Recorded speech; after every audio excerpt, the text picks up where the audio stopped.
Corona virus से 40 अफराद जान बहक हो गए, जिसके बाद अमवात की तादाद 13,757 हो गई। पाकिस्तान में कोरोना के तस्दीक शुदा केसेस की तादाद 6,19,259 हो गई। 3,449 नए केसेस रिपोर्ट हुए।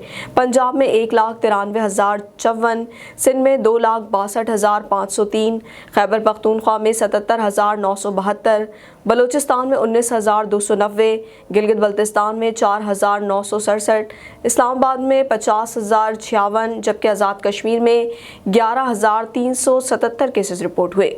मुल्क भर में अब तक 96,91,087 अफराद के टेस्ट किए गए। गुज़िश्ता 24 घंटों के दौरान 42,845 नए टेस्ट किए गए। अब तक 5,78,314 मरीज सेहतयाब हो चुके हैं, जबकि 2,064 मरीजों की हालत तशवीशनाक है।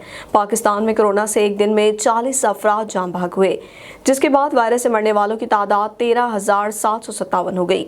पंजाब में 5,919, सिंध में 4,473, खैबर पख्तूनख्वा में 2,196, इस्लामाबाद में 536, बलूचिस्तान में 202, गिलगित बल्तिस्तान में 103 और आज़ाद कश्मीर में 328 मरीज जान से हाथ धो बैठे।